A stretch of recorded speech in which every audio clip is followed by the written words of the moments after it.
경제교실입니다. 자, 오늘은 재무제표에 대해서 살펴보기로 하겠습니다. 우리 집안에도 한 달 동안 어떤 쓴 내역을 가계부를 통하여 알 수 있듯이 기업에도 재무제표라는 게 있습니다. 이 재무제표는 중요한 세 가지로 이렇게 구성이 되어 있습니다. 첫째는 손익계산서, 두 번째로는 재무상태표, 세 번째로는 현금 흐름표입니다. 이 세 가지를 잘 알게 되면 그 기업을 잘 분석을 할 수가 있습니다. 첫 번째로 손익계산서. 기업은 뭐니 해도 돈을 잘 벌어야 합니다. 그래서 회사의 주력 상품을 가지고 얼마나 물건을 팔아서 이익을 내었나를 손익계산서를 통해서 알 수가 있습니다. 그래서 손익계산서에 보면 내가 판 총 매출액이 나옵니다. 매출액에서 매출 원가, 재료비를 빼고, 그 다음 종업원들이 인건비를 빼고, 그 다음 판매, 관리비, 연구개발비를 다 빼고 나면 영업이익이 나옵니다. 여기서 중요한 것은 매출 원가의 비중이 얼마나 많이 차지하느냐, 이것도 분석을 할 수가 있겠죠. 그래서 크루드 오일, 원유가 매출 원가로 많이 사용이 된다, 이렇게 되면 기름값이 오르내림으로 인해서 영업이익에 영향을 많이 미치겠죠. 그 다음 2차 전지의 중요한 소재인 리튬이라든지 니켈, 망간, 이런 게 매출 원가로 들어간다면 이 희귀 중금속의 가격이 오르내림으로 인해서 영업이익에 많은 영향을 미친다, 이렇게 볼 수가 있겠죠. 그래서 가장 중요한 게 바로 영업이익입니다. 손익계산서에서 영업이익이 차지하는 부분이 얼마나 되느냐, 이것을 볼 때 향후 이 회사가 얼만큼 돈을 많이 벌 것인가, 성장할 수 있을 것인가를 알 수가 있습니다. 자, 기업에서 그 이익과 성장성을 나타내는 중요한 영업이익이 나온 다음에는 세금을 내야 됩니다. 그래서 기업에서 내고 있으니까 법인세라고 하죠. 영업이익에서 법인세를 빼면 순이익이 나옵니다. 이 순이익이 중요한 것이 또 무엇이냐 하면은 전 시가총액에서 순이익을 나누면 PER, 퍼라는 게 나옵니다. 이 퍼가 몇 배를 통해서 순이익 대비 주가가 고평가되었나 저평가되었나 여부를 판단할 수 있는 지표로 사용되기도 합니다. 그 다음에 재무상태표. 말 그대로 그 기업의 상태를 잘 알 수 있는 지표죠. 이 재무상태표는 어떻게 구성되어 있냐면 바로 자산, 그리고 부채와 자기 자본으로 구성되어 있습니다. 기업의 자금이라 그러면 처음 시작할 때 내 자본, 자기 자본과 부채가 있습니다. 이 두 개를 합해서 자산이라고 합니다. 이 자산은 쉽게 움직일 수 있는 유동자산, 바로 현금화시킬 수 있는 자산을 유동자산, 그리고 기계장치나 부동산처럼 움직일 수 있는 없는 비유동자산, 이렇게 구분을 하고 있죠. 또 부채도 바로 갚아야 될 유동부채가 있다면 비유동부채처럼 장기부채가 있습니다. 그래서 재무상태표를 통해서 이 기업이 자기 자본 대비 부채가 얼마나 있나, 이렇게 알 수가 있죠. 그리고 유동부채가 얼마나 있나, 즉시 갚아야 될 부채가 있는데 빨리 돈을 회전을 못 시키면 곤란하죠. 그래서 빨리 움직일 수 있는 유동자산도 파악을 할 수가 있습니다. 또 재무상태표를 통해서 이자 보상 비율이라 해서 내가 어떤 빚을 냈는데 영업이익으로 갚아나가는 비율이 얼마인가도 알 수가 있습니다. 이자 보상 비율이 100%다 이러면 영업을 해가지고 100%다 이자로 내어버린다면 그 기업의 미래는 별로 없는 거죠. 이렇게 재무상태표를 통해서 여러 가지를 알 수가 있습니다. 자기 자본 대비 얼마나 이익을 내냐, ROE라든지, 또 자기 자산 대비 얼마나 이익을 내노, ROE라든지, 이런 것을 재무상태표를 통해서 다 알 수가 있습니다. 그리고 재무상태는 바로 자산은 부채와 자기 자본으로 이루어졌다고 했는데 그 자기 자본 안에는 중요한 세 가지가 있습니다. 바로 자본금과 자본잉여금과 이익, 잉여금 이렇게 구성되어 있습니다. 다른 뭐 기타 자본 이런 것도 구성되어 있습니다만 중요한 세 가지를 먼저 아시면 될 것 같아요. 보통 자본하고 자본금은 차원이 다릅니다. 자본은 큰 의미고요. 이 자본 안에 자본금과 자본잉여금, 이익잉여금 이렇게 구성되어 있습니다. 이 자본금이라는 것은 내가 처음 시작할 때 미천입니다. 내가 액면가 5,000원짜리로 시작했다면 5,000원 곱하기 주식의 총합이 자본금입니다. 그럼 쉽게 말씀드리면 자본금은 액면가구나 이렇게 생각하시면 될 것 같습니다. 두 번째로 자본잉여금은 무엇이냐면 내가 처음 시작할 때 액면가 5,000원으로 시작했는데 유가증권시장이나 코스닥에 상장을 하니까 이 5,000원짜리가 15,000원에 거래가 되더라. 이러면 15,000원 마이너스 처음 시작한 액면가 5,000원을 빼버린 그 초과 금액 10,000원이 바로 자본잉여금입니다.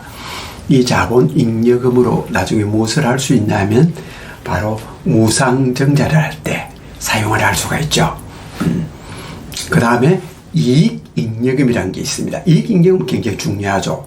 바로 아까 말씀드린 영업이익을 창출하여서 법인세를 빼고 남은 나머지를 다른 곳에 쓰고 남은 금액을 말 그대로 잉여금액을 적립해 놓는 겁니다. 이 이익잉여금이 있으면 여러 가지 사업거리를 할 수가 있죠.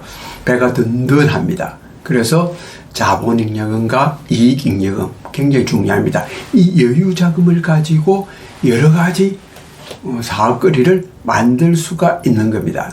근데 안 되는 기업들은 보면 이익잉여금도 사이지도 않고 나중에 필요할 때 자금잉여금도 사용해 버립니다. 그렇다면 결국 나중에 사용할 수 있는 저의 보루가 자본금이라는 거죠. 그 금쪽 같은 자본금마저 깔가 버리면은 그게 자본 잠식이라고 뜹니다. 빨간 글자로. 그럼 상장 폐지에 가깝게 되는 거죠. 이렇게 간단하게나마 재무상태표를 통해서 내가 가지고 있는 주식의 위험성을 알 수가 있는 것입니다. 지금까지 손익계산서, 재무상태표에 대해 설명드렸고 마지막으로 현금 흐름표입니다. 이 현금 흐름표는 재무상태표에서 볼 수 없는 아주 중요한 사항들을 볼 수가 있죠. 이 현금 흐름표는 영업활동 현금 흐름표, 투자활동 현금 흐름표, 재무활동 현금 흐름표 이렇게 해서 세 가지로 구성이 되어 있습니다. 상식적인 차원에서 한번 생각해 보시면 됩니다.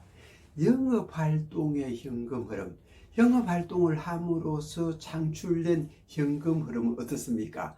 많으면 많을수록 좋겠죠. 그죠? 영업이익이 나지 않고 당기순이익이 발생하지 않는다 그러면 영업활동으로 인한 현금 흐름표는 마이너스가 되어버리겠죠. 그래서 영업활동으로 인한 현금 흐름표는 플러스로 표기되면 될수록 좋은 겁니다. 그 다음 투자활동으로 인한 현금 흐름표는 우리 상식 차원에서 생각해 볼까요? 자, 회사가 성장하기 위해서는 끊임없이 투자를 해야 되죠. 투자를 한다는 것은 많이 현금이 지출되었다는 뜻입니다. 그렇다면 투자활동으로 인한 현금 흐름표는 마이너스로 표기될수록 좋은 겁니다. 그 다음 마지막으로 재무활동으로 인한 현금 흐름표. 재무활동으로 인한 현금 흐름표는 어떤 현상이 나냐면 내가 빚을 많이 받아 쓴다. 부채가 많다 그러면 재무활동으로 현금 흐름표가 플러스로 표기가 됩니다. 그러나 빚을 갚아 나간다 그러면 마이너스로 표기가 됩니다. 결론적으로 보면 현금 흐름표는 영업활동 현금 흐름표는 플러스, 투자활동과 재무활동 현금 흐름표는 마이너스가 표기되어 있을 때 좋다 이렇게 볼 수가 있습니다.